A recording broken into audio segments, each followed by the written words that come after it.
मुंबईतील आरेच्या जंगलातल्या सायंकाळी शहरातील प्रकाश दिव्यांच्या मिणमिणत्या दीपमाळा उजळू लागतात. यामधील प्रकाशाची एक तिरीप जंगलावर दाटलेल्या अंधाराला चिरत असते. याच तिमिरातून एक पक्षी उडून शेजारच्या सोसायटीत ठिय्या मांडतो. त्याच्या आवाजाने सोसायटीचा आवार दुमदुमून जातो. घराबाहेर पडलेल्या लोकांच्या नजरा या पक्षावर खिळून राहतात. हा आवाज असतो बहिरी घुबडाचा. शहरी भागात तशी दुर्मिळ असणारी घुबडाची ही जात आरेच्या जंगलाचं वैशिष्ट्य. आरेतील घुबडांच्या याच वैशिष्ट्यांविषयी जाणून घेऊया आजच्या आंतरराष्ट्रीय घुबड जनजागृती दिनानिमित्त. तर मुंबई सारख्या शहरामध्ये आणि आरे मिल कॉलनी ह्याच्यामध्ये 6 स्पीसीज आऊलचे घुबडचे आपल्याला सापडतात. आणि हे किती महत्त्वाचं ठरलेलं आहे जेव्हापासून जंगल या फॉरेस्ट डिक्लेअर केलेलं आहे. आणि इकडचा जो हॅबिटॅट आहे त्याला बघून कोणालाही असं वाटत नाही की शहरी भागातले असा एक पॅच आहे किंवा अशी एक जागा आहे तिकडे 6 घुबड आपल्याला बघायला मिळतात. मुंबईच्या अगदी पोटात साधारण 1300 हेक्टर क्षेत्रावर आरे दुग्ध वसाहत पसरले. त्यामधील 812 एकर क्षेत्र हे राखीव जंगल म्हणून अधिसूचित झालंय.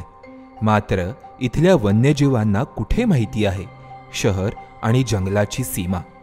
ज्याप्रमाणे आरेतला ठिपकेदार मुंबईकर पाड्या वस्तींवर फिरतो तसंच काही घुबडांचं देखील आहे. आरेतल्या सायंकाळी रानपिंगळ्याचे म्हणजेच जंगल आउलेटचे आवाज कानी पडू लागतात. घुबडांप्रमाणे पिंगळ्याच्या प्रजाती देखील इथल्या जंगलात आढळतात.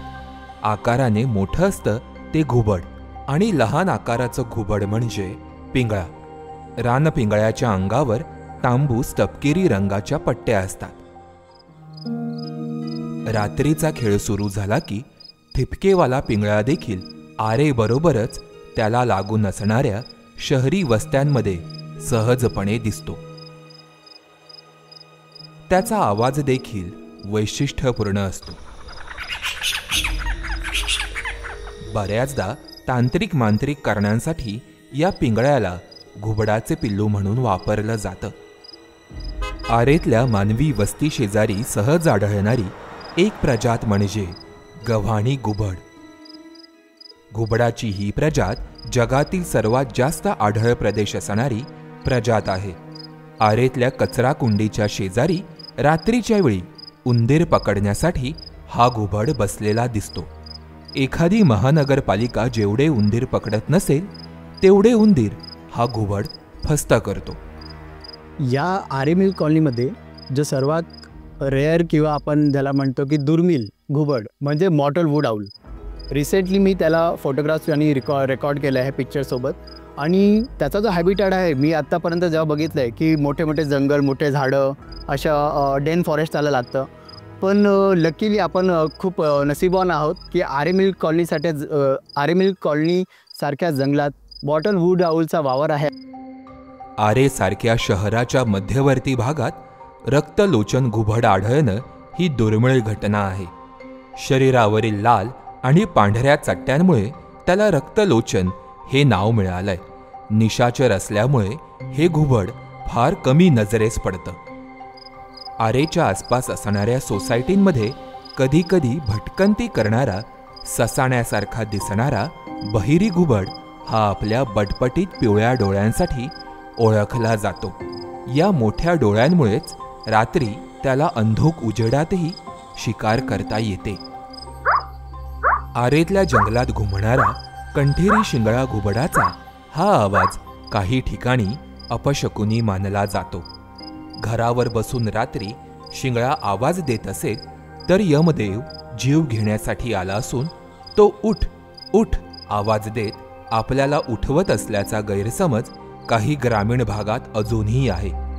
आऊल कॉन्झर्वेशन करणं म्हणजे असं नाही आहे की जंगल वाचवणंच हा एक पार्ट आहे. आपल्या जर मुंबईमध्ये लोक रॅट किल वगैरे वापरतात जेव्हा रॅट्स वगैरे वाढतात की कुठलाही जे झोपडपट्टीचा एरिया असेल किंवा शहरी भाग असेल तिकडे जास्त रॅट वगैरे वाढले आहेत, तर ते एक पेस्ट कंट्रोलचा वापर करतात, रॅट किल वगैरे. तर तेही आपल्याला कमीत कमी यूज म्हणजे वापरलंच नाही पाहिजे, कारण की आऊल्स हे रॅट वगैरे खातात, रात्री निशाचर आहेत म्हणून रात्री बाहेर पडतात आणि रॅट्स वगैरे खातात. त्याच्यामुळे मला वाटतं की कॉन्झर्वेशनमध्ये फक्त जंगल वाचवून त्यांना वाचवणं हे आता सध्या महत्त्वाचं नाही आहे. महत्त्वाचा मुद्दा आहे की जे पेस्ट कंट्रोल आपण वापरतो घरी किंवा ते उंदीर खाऊन बाहेर पडत आहेत, त्याच्यामुळे जो होणारा त्यांचा जो इम्पॅक्ट आहे ते खूप पुढे खूप त्रासदायक ठरणार आहे. आरेच्या या जंगलातून अजून काही घुबडांच्या प्रजातींची नोंद होण्याची शक्यता महेश यांनी वर्तवली आहे. मुंबईसारख्या शहराच्या मध्यवर्ती भागात एकाच ठिकाणी घुबडाच्या इतक्या प्रजाती मिळणे हे मुंबईत अजूनही टिकून असलेल्या हिरव्या वैभवाचं प्रतीक आहे. तुम्हाला आमचा हा व्हिडिओ कसा वाटला हे आम्हाला कमेंट करून नक्की कळवा आणि अशाच वन्यजीव विषयक व्हिडिओंसाठी MHA MTBला फॉलो करा. धन्यवाद.